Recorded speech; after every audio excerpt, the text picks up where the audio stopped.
are now listening to United 96 Podcast on the RFK Refugees Podcast Network.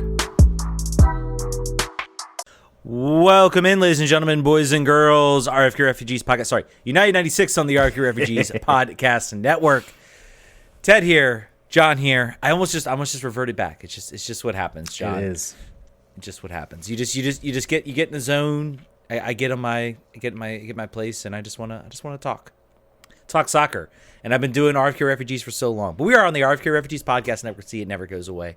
Never dies. John, how you doing, my friend? How was your weekend? It was good. I went to a concert on Saturday.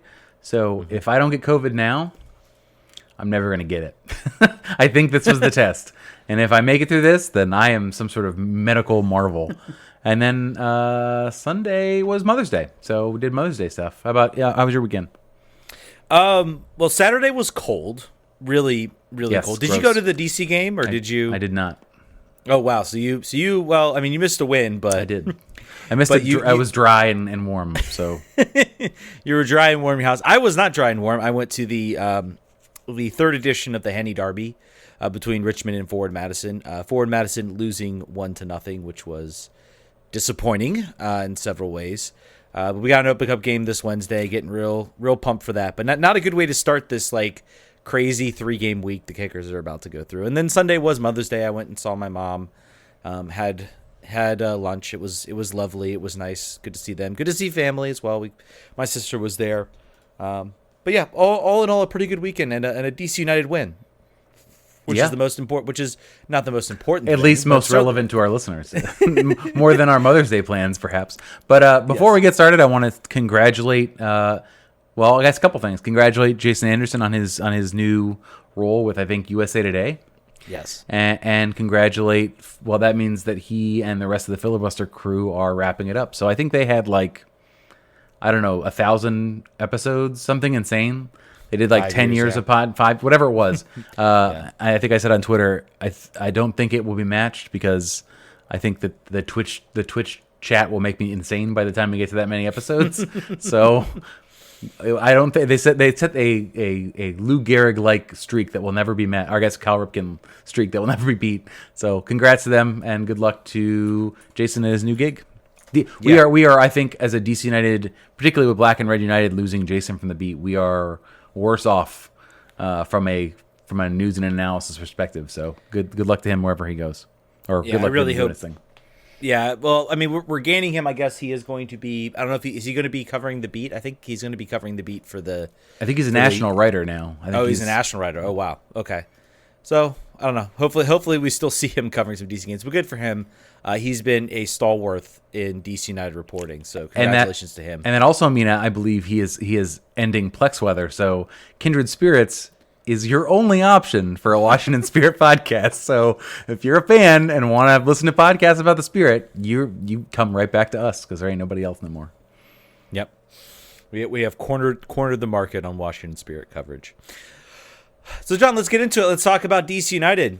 Do we want to get into game first, or do we want to talk some news-related items? We can do the news quickly. I think the news isn't too much of it. So the first bit of news, DC United is rumored, this is a Pablo Maurer exclusive, looking to found an MLS Next Pro team in Baltimore, which is big news for a couple of reasons. I think the most relevant to the future is that DC United has been annoyed at Philadelphia Union for they would call it poaching from their territory in Baltimore and areas between here and DC, and this is an effort to get those young players back under the umbrella of DC United and not let them go up to Chester. They have apparently, news to us, they have been running bus service for some players all the way up from Baltimore to Leesburg for the academy program. So kudos to those kids. That is a serious bus shuttle that they're on. That is a trek. That is a trek. But what do you think about this news? So a couple of things strike me. First, the interesting. Everybody just kind of assumed that Loudoun United would move to MLS Next Pro. If you don't know, next year, basically MLS gave teams an option as to whether they wanted to participate, but then basically decided to mandate that all teams have a team in MLS Next Pro next year. I believe is what the thing is. Everybody kind of thought, oh, well, DC's going to move Loudoun down. We're going to be in MLS Next Pro. We've talked about it on the show. Something we missed is that apparently they cannot do that. Their deal with the city of Loudoun for, I'm assuming, some financing and some ability to open the training ground, to build Segra Field, everything like that, is contingent on them leaving the team in Loudoun.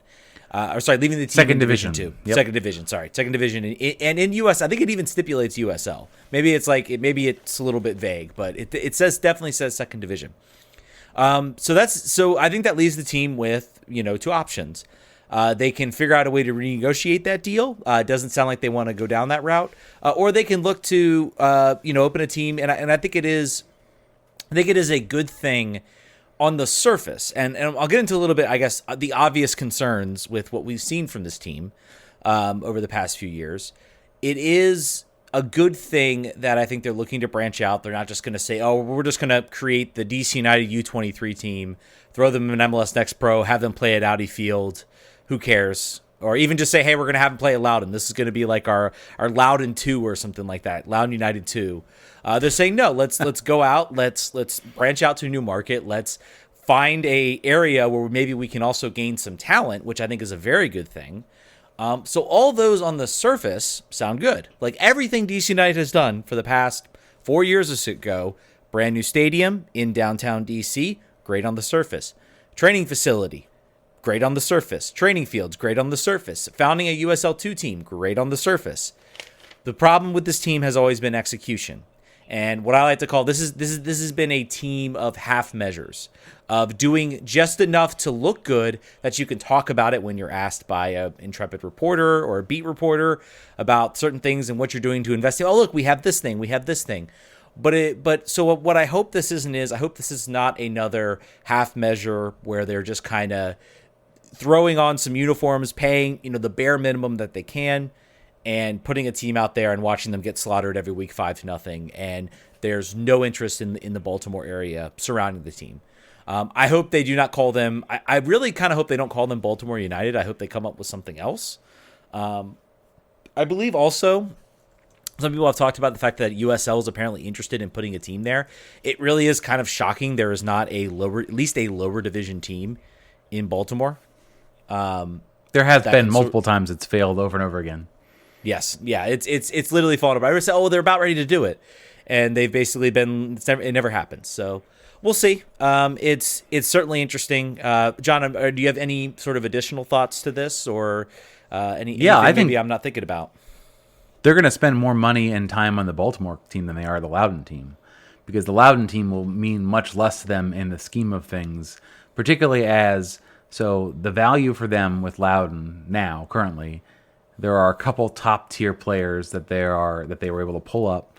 It's sort of the holding ground for some tweeners that are basically used for roster filler, for Open Cup games, for injuries. But they're also using this as an opportunity to get academy players playing time up a level. They're not ready yet. They're just sort of testing their feet. I think that what happens with this Baltimore MLS Next Pro team is I think maybe that's where those players get regular minutes. Starting, right? And less sort of these spot opportunities with Loudoun. So I think it behooves DC United to spend more time and money on the Baltimore franchise than it even does on the Loudoun side. The Loudoun side becomes, what kind of minor league franchise can we put in here? We're not going to win the league. That's clear. We're now no longer using this as to blood our academy talent as much, unless they're in the sort of the top tier. The middle level, maybe not so much. So good for people like RGRNDC in our chat who are excited that Loudoun is going to stay in USL. So good for those fans. Good for truthfully, very few fans of Loudoun United who make it out to games and watch the games. But I think it's I'm more excited about the fact that they are going to take back geographic territory that they had ceded for economic reasons in the past, maybe. Yeah. And maybe we see a shift there, and this would be sort of a first for an MLS team to sort of decide, not like we are going to have a sort of vertical integration between third division, second division, and the top league. It creates something that doesn't exist, and I think for that level, it's very excited. And I believe we heard in the interview that's kind of where they want to put their focus on sort of these high level, professional sort of developmental teams and sort of getting talent from there. I think the question for me is going to be, will the Baltimore area respond? Because there have been second division teams that have existed in Baltimore. None of them have lasted very long, and so I think the question is, will the Baltimore area come out and also support this team? Because I think that's an important aspect to it. And does maybe somebody finally, USL, get their act together and say, we need to get a team in here right now, something independent, something that people can maybe flock to, and maybe that sort of kills any momentum. Because I think DC also looks at this as a way to also pull in fans as well from the Baltimore area into being DC United fans, and to sort of maybe getting some of that market back. I'm sure that market out in Baltimore, there were plenty of Baltimore people who came out to DC games, but as the team starts not being as good, that tends to sort of shift things. So it's going to be an interesting story to watch, sort of how the market responds to that team in that area. I think MLS Next Pro is happy if they have 500 people watching their games of children of 16 and 18-year-olds playing. So I don't. They're going to build a stadium apparently, which is hilarious to me, and not just sort of use a place. That seems kind of dumb. But they're going to spend the money. Either the city's going to spend the money, or I guess DC United's going to spend the money. I'd rather they not. But Baltimore had just approved billions of dollars. So weirdly, I don't know if this is weird, but Baltimore owns Camden Yards and they own M&T. And the teams that play there are renters. So they just, I believe the governor just authorized $1.9 billion for Camden Yards improvements, and the Orioles just get to reap the benefits of that. So maybe there's some money slushing around now that the Commanders are probably leaving town, that they want to throw DC United to build a 2,000 seat, 3,000 seat stadium. Okay, cool, whatever, that's fine. But I would hopefully DC United is not going to spend too much infrastructure capital on the Baltimore Next Pro team. But we'll see. And this may also not even come to fruition, but that is the rumor at current.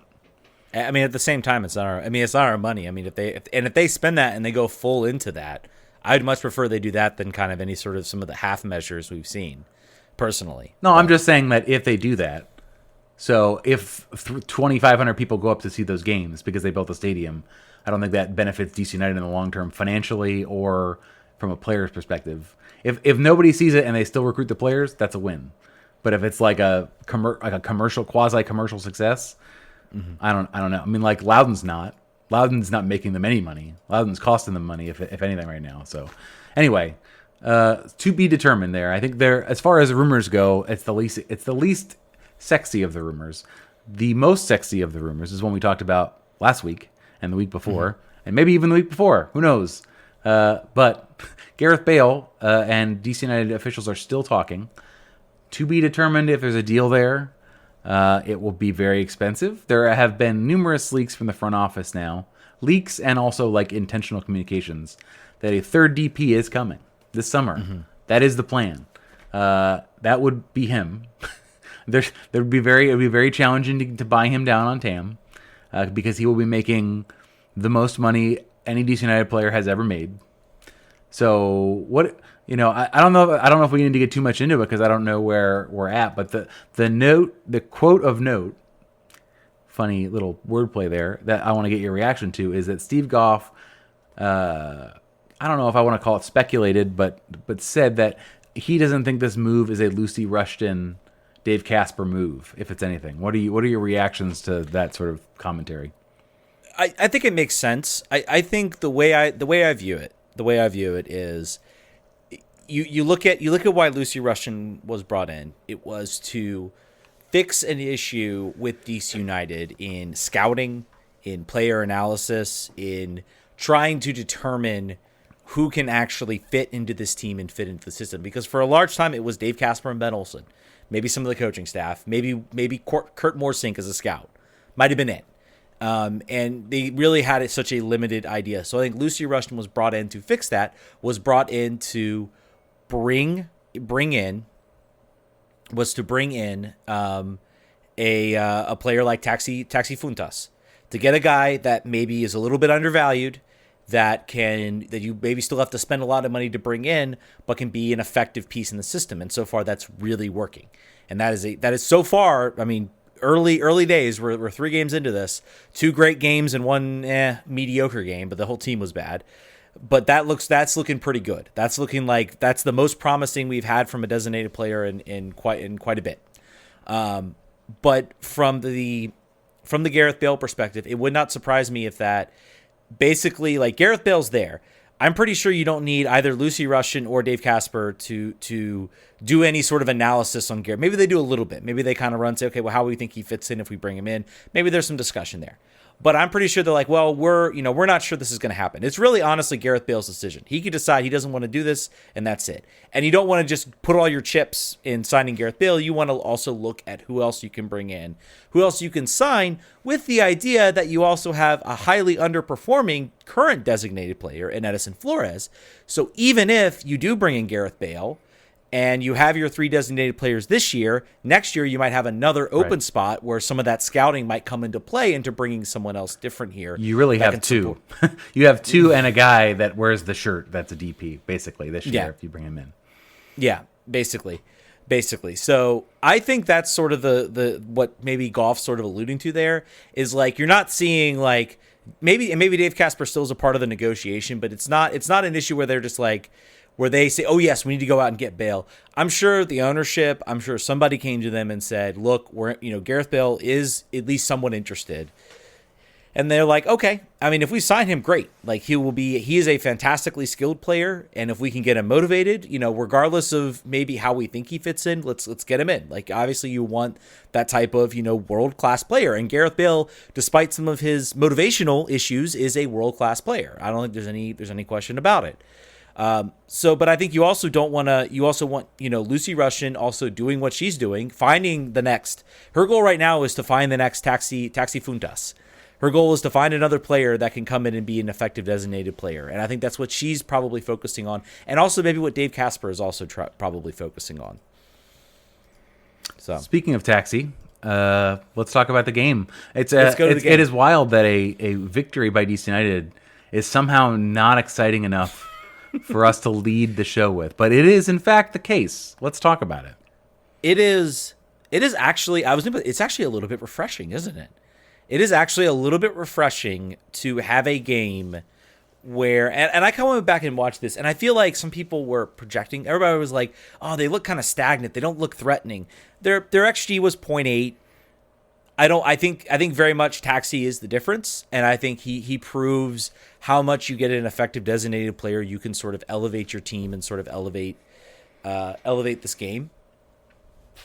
But I think that what we saw from this game was still an incredibly effective performance, an effective defensive performance as well. Maybe one opportunity I saw from Houston in this game. Maybe there was another one too, I think later in the second half. But I mean, this team did a actually pretty good job suffocating. Again, not a great Houston team, but we've watched not so great teams come in here. Yeah, it's a rarity. Normally you want to beat bad teams, but that has not been DC United's MO so far. So you got to give it up for them when they're able to do it. There were a couple defensive lapses that were not punished, that will be punished against better teams, but I don't think there's any value in, and we'll talk about the game, but there's not really any value in making large pronouncements about this team from this game in these conditions against this opponent. But you basically just say, thank you for the 3 points. We really, really needed them. Now let's move on from here. But let's talk about the game from a lineup perspective. Bill Hamid makes his return briefly. That's maybe a little early. We'll talk about that. Well, we'll talk about the nature of the injury, which makes me feel a little bit better. Donovan Pines maintains his spot in the lineup and goes 90 minutes. I think that's something we can talk about. Jafal comes back in the place of Chris Durkin. Chris Durkin had started every game since he had returned, and I think if you look at his performances, you'd seen them go down in quality a little bit since he's returned. So maybe it was a little bit of fatigue Taxi found us from the start. Edison Flores gets the start again, much to the chagrin of some fans who do not realize that he's probably just going to start now. It's just going to be the way it is. He's not. Hernan Losada is gone, so that he's not going to be stable to the bench anymore. And my favorite player to beat up on, aside from Edison Flores, Michael Estrada, also got the start. So what did you see? What did you see from the first half? I mean, all the action was pretty much in the first half. So we could just talk about sort of the goals that occurred. Go ahead. Well, so this is going to be a show about a lot about Taxi Funtas, because Taxi really, it's incredible. It's so fun, I guess, to watch him play. He is basically directing the offense. What I find so interesting is I look at Edison Flores, and I still think Edison Flores is a technically gifted player. On the ball, his skill set is all there. What he lacks in is what Funtas has in spades, which is just confidence, quick decision making, and just an ability I think to see the game a little bit better, at least right now, than Edison Flores is able to. When Taxi gets the ball, his immediate direction, he knows exactly where he wants to go with it. He knows where he wants to place it if he wants to play across. He makes that decision, I would say, about over a second quicker than what Flores does. Flores, you'll see, receives the ball, maybe tries one thing, and then kind of almost chickens out of it, and then almost ends up getting dispossessed the entire time. When Flores is actually does make a decision, sometimes it's the wrong one, but at least he makes a decision, and I guess that's what I want to see more out of him. But what Taxi does that makes this team go so much, I think, is just in his ability. A lot of people have talked about it's pass and move. It's just quick movement, and just an ability to deadly finish the ball. He is actually his speed, I think, is a pretty underrated part of his game. He's a very quick player in kind of how he moves, and that's something I think I've seen in this game. I think I remember once, particularly on the ball too, he's incredibly quick at sort of moving the ball and very much keeping it under control. But I think he brings almost a sense of unpredictability that I think this team has been missing. I think there was one moment on a set piece where I think he was almost gesturing at I think one of the Houston attackers, and then quickly breaks and pretty much freezes the entire team. It doesn't lead to a goal, but I think it's that sort of, I guess, ingenuity, that sort of quickness of thought, I think, that has been missing. That was the play. That was the play where Gressel played him in with a back heel, and he shot the ball from the corner of the 18 and had it tipped over. I think if that's maybe what you're speaking of. No, it's a different play. It was on the left side of the field, but I know that play you're talking about too. Same situation. He's there. also a quick relationship formed with the only other player who speaks German. So that's good on that front. Hopefully he can get some quick flashcards, some Duolingo Pro, just so we can hear a little bit more from him. But the first goal he scored was pretty nice, off of a corner, a volley, probably the slowest volley I've ever seen scored from outside the 18. Steve Clark planted, good technique. I'm happy. It's always more fun to see a volley that's blasted on the laces. And this is not that. This was not that. This might have been a side. I don't know if it was side of the foot, but just sort of placed volley past Steve Clark to get the early goal to get the game started. That, I think, was goal of the week nominee also. But to your point, before he was here, there's not a player on this team that would probably have the confidence to try that. They would probably trap it and shoot over the crossbar in a Junior Moreno style, most likely. So what he brings, I think it's a double-edged sword. To your point, he is dictating the offense. That's a good thing right now because it's working. The thing that will be important for DC United is to develop an offense around his skill set, or else it will become Lucharu but one guy, and they're just going to mark him out of existence because he's the player that can create, because he's just creating on his own. He's creating from nothing. He's creating from dead ball opportunities. This team needs that right now. So before you have an offense that's firing on all cylinders and every player is confident, you needed something to get goals.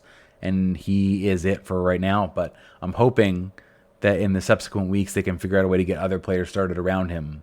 That's the secret to long-term success. This is not sustainable probably over the course of a season.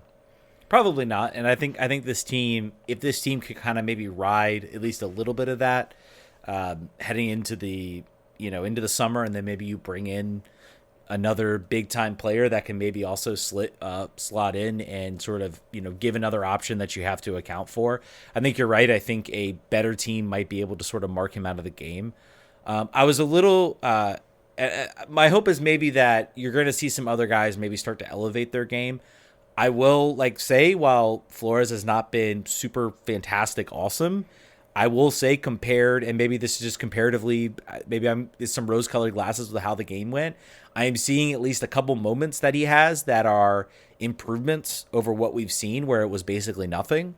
A couple times he plays a nice ball into the attack. So I'm hopeful that maybe the attention from Taxi can also maybe open things up for other players and give other players some opportunities to push forward. I thought it was interesting the start of Jafal, because I don't think Chris Durkin has played terribly. No, I also don't think Jafal really. He was not, I guess, as big of a factor in this game as maybe Taxi sucking up the attention. But I was a little bit disappointed in his performance.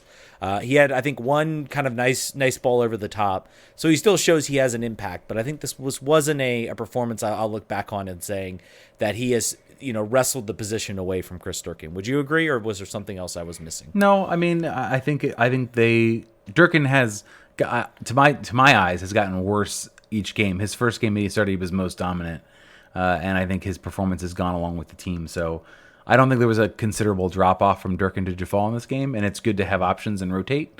Just from a man perspective, you got a game tomorrow. You have a game on Tuesday. You have a game on Saturday. So you've got to be smart, particularly as you do not have a lot of defensive midfield depth otherwise. So good to cycle those players, particularly when they're healthy. I have no problem with that. And I think what Jafal brings is Jafal does bring something different than Durkin. He brings a nice ability on the ball. He can dribble. He can move around players a lot easier. Durkin doesn't really. Durkin's more of a sit back and kind of ping balls up the field. He's not that type of sort of energy type of player that I think Jafal can bring. And so actually, I think Jafal, even in the Columbus game, brought a different side to this team and certainly can be a change of pace in that center of midfield. And I think he has, I will say, I think right now, I think you're looking at Jafal, if Jafal improves and gets better, I think his skill set could serve the team better right now than what I've seen so far from Durkin. And that could change. That could absolutely change. Durkin could start pinging balls down the field and creating multitude of chances. He could really turn it up on this side of the field. But so far, I'd say it's been about an even contest between the two, if you're looking at who's sort of taking that number one starting spot. Foot Mob only really hated Flores and Estrada that game. Yeah. Everybody else they seem to like. All the subs they didn't like that much either. But as I spoke about before, Bill Hamid comes back from injury. Bill Hamid immediately gets spiked by either his own player, it looked like Donovan Pines, and required stitches because he cut his leg open. And they got stitches at halftime, and he wanted to play. And Chad said, if I see at all that you're not right, I'm taking you off. And he took him off in the 50th minute. So I don't think that's long-term. So that's good. What I did not want to see is a re-injury to a leg muscle. This is something that is likely going to be short-term. Romo made a nice kick save. He looks fine. They'll probably roll with him next game to be safe, particularly tomorrow. Tuesday, they'll probably roll with him. There's no reason not to. And then Kempin can back him up. But that's that's good. I think I saw enough. I saw enough in this game from Rafael Romo to say he's probably going to be a step up from John Kempin. I think he had maybe one moment that thankfully was offside, where if it wasn't offside or that went to VAR, you might have seen a penalty called. But it was offside. He had a nice kick save. I thought he looked a little timid, maybe being his first game. He maybe hasn't had a lot of opportunity to develop, chemistry with his back line. But overall, I will say that it does look like he looks like at least an improvement. He seemed more steady in the back than we've seen from Kempin. And I think that's going to be an important, an important thing for this team to have a very decent backup goalkeeper, because Bill Hamid is consistently getting injured. It is a problem for him, and he is, very few teams in this league can lose keepers as much as DC has, especially starting and solid keepers, and so he has to stay healthy. Stephen Fry is never injured; he's always out there.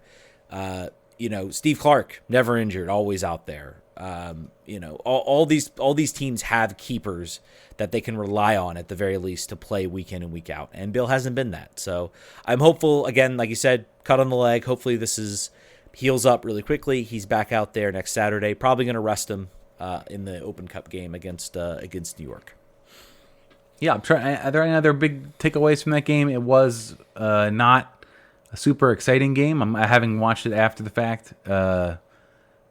Fountas is really the star of the show, and I think that the question is now what can we expect in this game against Red Bulls tomorrow, Tuesday night at Audi Field, and then also the game against Miami, which is I think of more importance to this team based on where they're at in the sort of the standings.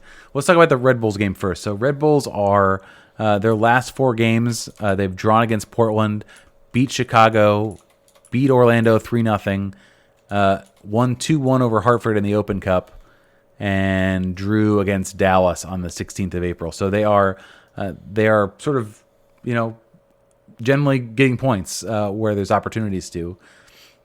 What I guess we don't really know as far as we haven't done the scouting on sort of what their roster is likely to look like for the traveling side, but this is a game that matters more to who we think of these two teams. I mean, honestly, I'll tell you one thing. I'm looking at their lineup that they played against Hartford. I see I think it's Lewis Morgan's out there. He's definitely at least he's the player they got. He's the DP they got from Miami. They also played Aaron Long. So I mean, they took that game. They took that game pretty seriously. The Hartford game.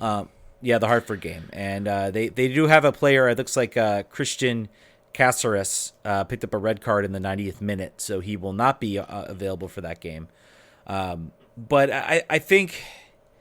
I guess, yeah, it's going to depend on who's out there. I mean, these games are always going to be, who the Open Cup is always a test of depth, especially in these early rounds.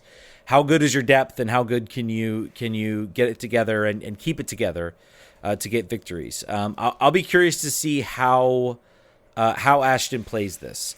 You're looking at a team, a DC United team that is hovering around that playoff line every game, especially after dropping. 2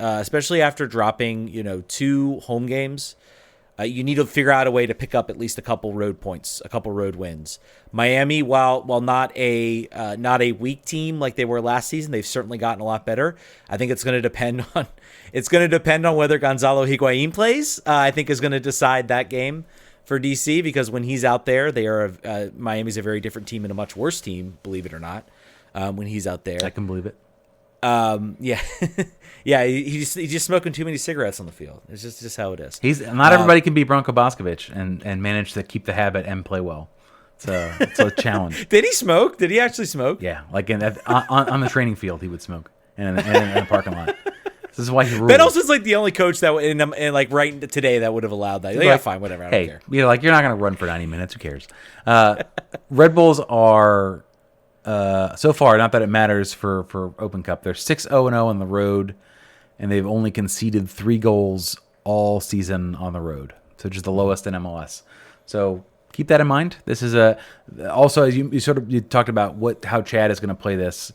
Players who are being loaned to DC United include Azad Liadi, a player you will recognize having played, I think, like 5 minutes and then 9 minutes in cameos early in the season for Hernan. Sami Guediri, who has played very well in a left wing-back position for Loudoun United so far this year, was Team of the Week the first week. Rio Hope Gund, who is the captain for Loudoun for most games, and Hasu Landry, who has not been so much of a factor so much for Loudoun. I know that Coach Ryan Martin's a big fan of him. I think those are likely to be bench players. I think that they're going to be enough rotation here. We can play a game here, Ted. We can try to guess the DC United lineup for the Open Cup game. But yeah, I think that should be an interesting match. It should be sparsely attended. Open Cup games at Audi Field are a bummer to be included in the season ticket holder package. I'll just say from my perspective, particularly when the Bayern Munich game was not. But let's play the game. Who are we going to see out there? Keeping in mind injuries and everything else. So who do we think is going to start? Romo is probably going to start in net, right? I would say Romo and net. Probably going to see Alfaro, I would say, in central defense. Pines went 90. You're probably going to bench him. And then I think you're looking at either Birnbaum or Brilliant playing in defense, maybe Sargis. Brilliant, of course, is an assistant coach, so he will not be playing. Oh, sorry. Birnbaum and Harndrake. Sorry. Yeah. It'd be funny if he suited up. Yeah, sorry, guys. But Birnbaum and maybe I think one of the two will start there. I think it's going to depend on who according to the sports scientist is the least likely to pick up an injury according to them. They're going to give some analysis on that. And then I think you look at maybe Hayden Sargis starting there. You could also see I think one player will probably get a rest on the defensive line, but you could see two starters out there. You could see, we want to keep a solid defensive line there, especially with a new goalkeeper. I think you'll see Samake probably maybe out there on the wing, on the left wing. And then, maybe I don't know how, maybe you can take out Julian Gressel. Maybe you leave him in. He is shown to be a guy who has a pretty high fitness cap, and so he prides himself on fitness. So maybe you think he can do 3 matches in this week. I think maybe you'll probably see Taxi on the bench. Probably see Kamara start, since I think Kamara came off the bench. Yep. He probably starts this game. Maybe Flores, or maybe you see. I would like to see the rest of the front line sort of be either Jackson Hopkins, Ted Pietro, or Griffin Yao. I'd like to see those guys really get a run out in this game and maybe see what's there. I think Durkin probably starts this game as well, maybe alongside Moses Nyman's still out. He would have probably been my second choice, but maybe with a Jafal or another type of player. So.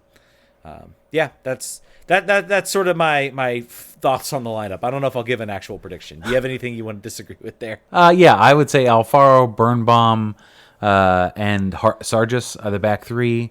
I think Odoyatsam will be the wing back. Is he injured? He's not. I believe he's available. I don't think he's out. Thought he was. I looked at that. I thought he was on the injury report. All right. Well, if he's not. Roberta could also make it. He was listed as questionable. I did see that. He had a concussion last game, so he could potentially make it. Yep. Chris Odiatsam's out with an ankle injury. Out. Okay, so he will not be playing. In the midfield, I think Jackson Hopkins makes a start. I think Pietro plays. I think Skundrich plays. Team Skundrich, fan favorite. Camarnie Smith is a good possibility to get some minutes, if not starting. Probably one of the first guys off the bench. And then I think Kamara up top. Maybe Garay makes an appearance as well. This is going to be not your normal DC United. My expectations are low for that because of the fact that these players will have never put out a side. This will be a unique side. So let's do our projections on how this game's going to go. I am going to say, does it go directly to penalties in this round? Nope. Extra time? Oh, 30 God. minutes, yep. I hope that doesn't happen. I really hope that doesn't happen. I'll say 2-1 2-1 Red Bulls after extra time. That's my prediction. I'm going to say 2-2 DC win on penalties. Wow. So they go the full. Okay. Well, that would be good. There's a lot of players here who need minutes. There are some that defensively we're not so deep that we're like, we really hope to get these guys, particularly on the wings. Like that is where the problem continues to rear its head. If you look at this club and who's going to fill in those minutes, you take Gressel and Smith out, you're like, I don't really know what we're doing. Yeah, I think maybe we have to change our formation. In fact, it's so much because they're not going to want to roll those two guys out there for this game. No chance. And remember, there are limitations on I think how many internationals you can play, even on like your roster. It's like it's different rules as opposed to that. I was just trying to look too. We obviously travel to Miami. The Red Bulls have to travel to Philadelphia, so not a lot of travel issues with Red Bulls. I thought that might, like, if they had to fly out to like LA or something like that might have an impact, but it doesn't. So I'm going to be enjoying on Wednesday. I love this Tuesday-Wednesday split, so I don't have to split my time between my teams. There you go. I'm also very happy that DC United is not playing the Richmond Kickers. I am dreading that. Everybody's looking forward to it except for me, because I'm not looking forward to that at all. That's gonna be like 90 minutes of like just angst and suffering as I watch this game. But I'll be enjoying the Richmond Kickers playing the Charlotte FC, and so that game's on Wednesday. So if you don't like your job, why not travel down to Richmond and see a packed lower league house take on a big side. I'm actually really looking forward to that game. So trying to get over the disappointment of the Henny Derby loss, but looking forward to that game. So Oba Cup, lots of fun, guys. It gets less fun. This is probably the last round where it's probably going to be a lot of fun, because then I think usually the MLS teams, this is where kind of the MLS teams take over. You are going to have at least one lower league side come in, but it's not going to be the smorgasbord of lower league sides versus big professional sides that you saw last round. So this is like the last big round where there's some like legitimately fun matchups. So check it out. Check it out. All right, folks. I think this is going to do it for this episode of United 96 on the RFK Refugees Podcast Network. Thank you guys so much for watching. Definitely check us out, twitch.tv/RFK Refugees. If you're listening on our podcast, we have a live show. We do this every week. If you're listening on the live show, stick around. We got some Washington Spirit talk coming up. Also, do check us out at rfkrefugees.com/merch if you want to pick up some merch. Donate on our Patreon page, patreon.com/rfkrefugees. If you don't want to flip between the shows or have to flip between episodes, I put the whole stream right up there. Also, for the rest of this month, we will be doing this live stream on Tuesdays going forward because of my stupid co-ed softball league. So if you're one of the mighty few who watch our shows live when they're being recorded, Tuesday, same 8:30. And then that means the podcast will be out on Wednesday, both United 96 and Kindred Spirits. Yes. And if also, by the way, we also want to say, if you do pay for Amazon Prime, donate that free Twitch subscription, free up that. Help anything to help us out the show. You guys have been awesome. This is why this show has grown so much. We really appreciate all the support you guys give us. And shout out to producer Brian for getting us out of IRS trouble. John, kudos. Late paperwork. All right, thank you guys so much for listening. We'll catch you guys next week. Vamos. I think I have COVID. I'm gonna go get a COVID test real quick while we're on the show. What? My throat got scratchy all of a sudden in a very dramatic way. Give me 1 second.